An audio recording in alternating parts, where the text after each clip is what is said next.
everyone. Thank you for joining us, and welcome to the second episode of Digital Live. I'm your host, Zach. This is my co-host, Tariq. Hi, I'm Tariq, the co-host, and we are joined here with Eric Wortman from Google. Hello. All right, thanks for joining us, Eric. And don't forget to comment in the Q&A. You might just get your question answered.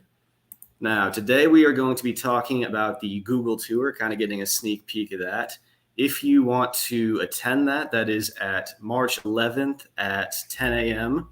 I will give more details about where to register later on.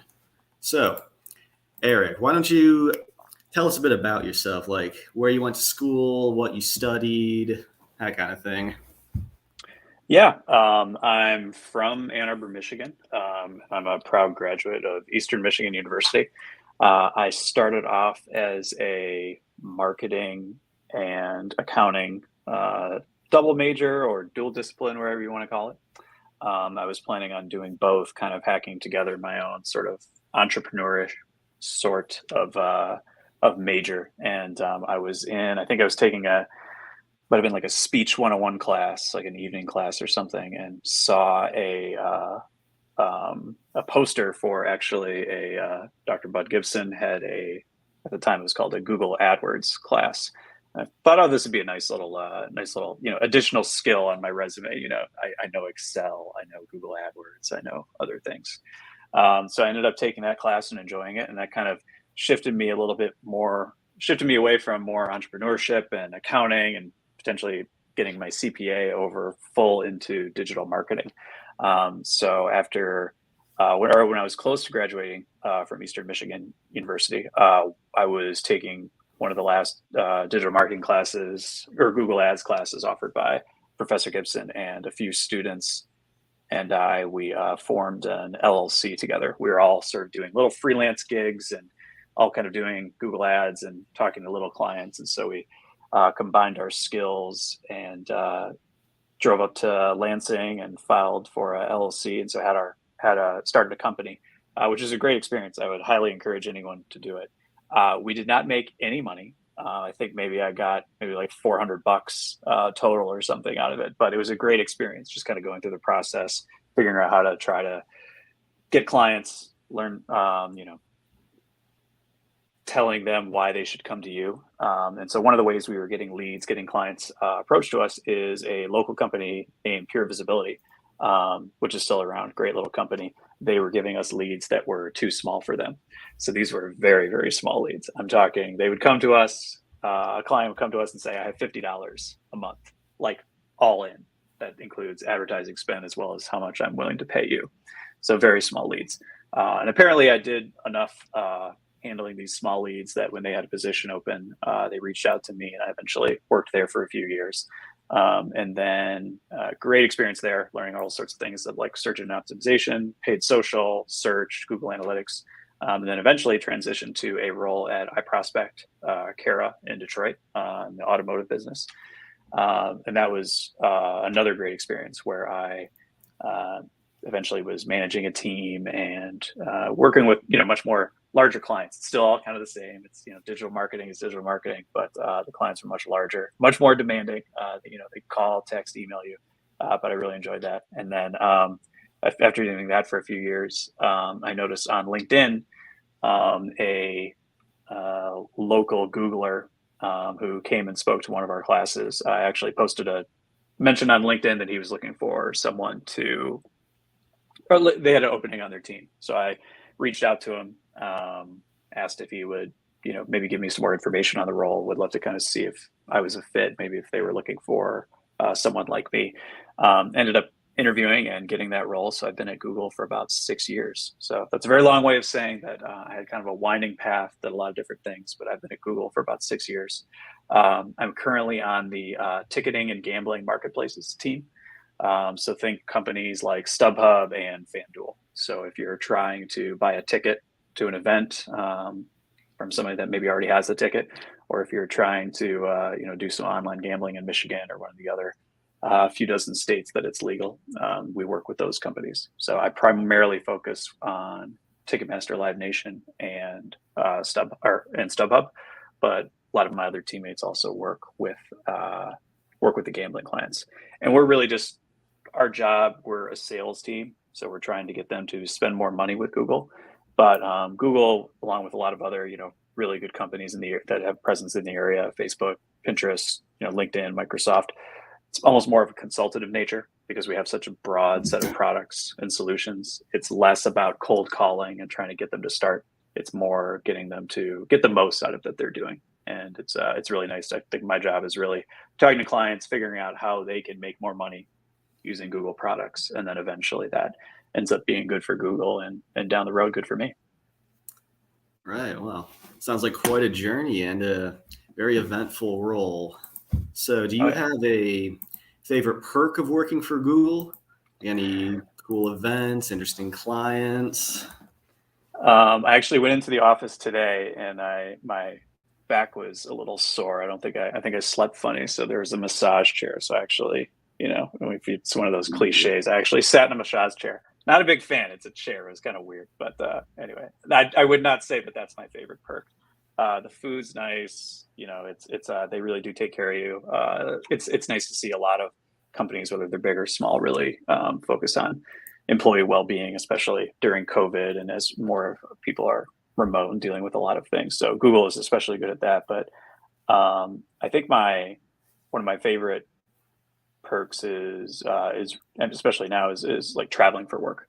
It's really nice to go to places like New York and Chicago and LA. So that's probably top of mind right now because I've been doing it less. But it really it reminds me too how it makes my job easier when I am physically next to the person and you can kind of have different types of conversations. It's kind of funny how we almost get more, maybe it's because I'm a bit older, but it's almost like we become more professional and more rigid in these calls. But when it's face to face, you can oftentimes just level with somebody and say, okay, but what do you need? You can have a bit more of a casual conversation. So I really miss that.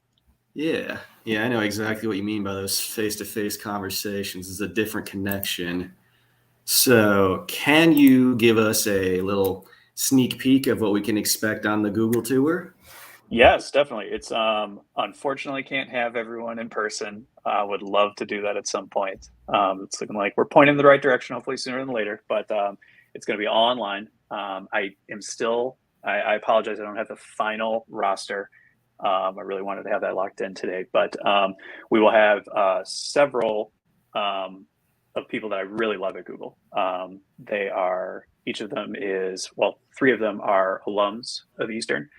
And so it's really cool to see that a lot of people from the area graduate from Eastern Michigan, have moved on to Google. There's a lot of great EMU alum at all sorts of the amazing tech companies that have a presence in the Metro Detroit area, but especially at Google. And so I really wanted to highlight, have different Googlers that graduated from Eastern come and tell their story. And then we also will have someone from our people operations side. So they know a little bit more on the hiring process and the internships and probably, some of the questions that, rising seniors are soon to be graduates or recent grads have. And they, I can give a little bit of insight into when I interviewed, but it's, it was a while ago. And I interviewed after having a few jobs. So they'll come in and give a perspective on kind of what they look for on a resume and what stands out. And just think some good career advice, especially if you're looking to apply at Google or a similar company.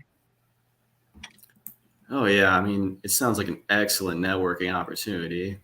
Mm-hmm. And all right, tell us about your experience as a mentor in the Digital Summer Clinic and what you did there. It's been a great experience for me because I've been able to meet so many students and see their hard work and try to kind of, a lot of people have helped me along my career path and continue to do so. And so it's been great for me to kind of try and pass along some of that advice. A lot of the companies that the interns work with are, they're not super organized or, they're organized, but it's a startup. So it's a fast moving environment. And I'm very used to dealing with that, even with kind of larger, more established clients, but even some of the small clients I worked with early in my career, even some nonprofits. And so I've been able to easily relate to a lot of the students. And so I just try to give them some advice on, as they're working throughout their internship, give them some advice on, maybe some questions to ask, maybe how to handle, a remote work environment, or, when they do meet in person, just kind of how to do things. But the students are incredible, and I'm really blown away by them. And so I'm just happy to kind of help point them in the right direction and maybe give them some other things to try as they go throughout their work week. And there's been so many over the years too. Like, can imagine that's been a great experience. All right, last question from me, and then we'll move on to the Q&A. Do you have any advice for students thinking of applying to the summer clinic? Number one, do it. Number two, do it. Number three, do it. It's great. We see every summer, it's been so cool to see students be approached by the organization they're working with saying, hey, stay on longer, or I need more hours from you. So it's a great way to build skills. I would do it and really just think about, what kind of skills are you really looking to hone, to improve upon, but then also skills that you kind of currently have that you can bring to the table. You probably are underestimating yourself. You'll do that throughout your entire career, but especially right now, you're underestimating yourself, thinking, oh, I don't have enough experience, or I'm not quite there yet, or what could I bring to the table? I guarantee you can bring something to the table. The organizations you're working for, number one, you're just people hours, which is invaluable.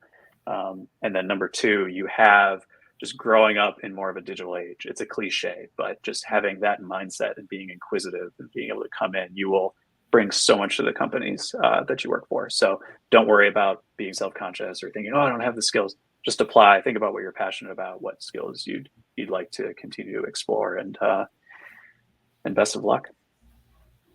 Absolutely. Thank you for that advice. And now I will turn it over to Tariq. And Okay, so we're gonna answer some of the questions in the Facebook chat. So the first one is from Bud, and it says, do you deal with the virtual horse races using NFT horses? I do not. I have no idea what a virtual horse racing NFT horse is. I know there's a lot of NFTs. We don't deal, luckily, with NFTs. I guess we shouldn't say we don't deal with them. Everyone has an NFT now. So that means when we're working with like the promoters of Coachella has an NFT, which allows you to get lifetime tickets and things like that. So we dabble in the NFT space, but not directly. So, but no specific horse racing. Maybe that's on the gambling side. Okay. All right. Second question by Bud says, could you please speak to the value of networking in your career? Yeah. I mentioned it briefly, but my now boss, I met him through one of Bud Gibson's class. He came in and spoke. And Bud always likes to tell the story where when I was bartending through school, he came in and had a beer at my rail, and I, kind of struck up a quick conversation with him then too, and didn't embarrass myself. And so then when I kind of casually reached out again years and years later on LinkedIn, he at least remembered me and didn't have a negative opinion. I'm being humble, but apparently he, thought I was worth speaking to. So when it comes to networking, you just want to kind of slowly build your network and just have people that are kind of what will advocate for you and pass along opportunity to you. It's not going to be something immediate. So I think of it as kind of a very long-term investment. Could be somebody reaches out to you in 2 weeks. It could someone reaches out to you, like in my case, like years down the line.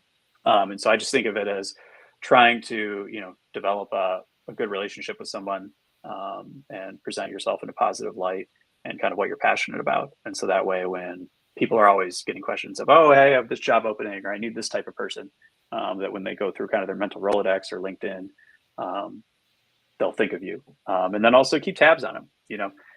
There's a lot of people that just won't respond to you, won't connect with you on LinkedIn, won't pick up your phone call, won't respond to your text. Good news is those people aren't going to respond anyway. So I say just be liberal with like reaching out to people via LinkedIn, text, email, bumping into somebody. People are typically a lot more gracious than you think. So don't be afraid to reach out, and then keep in tabs whatever way you can.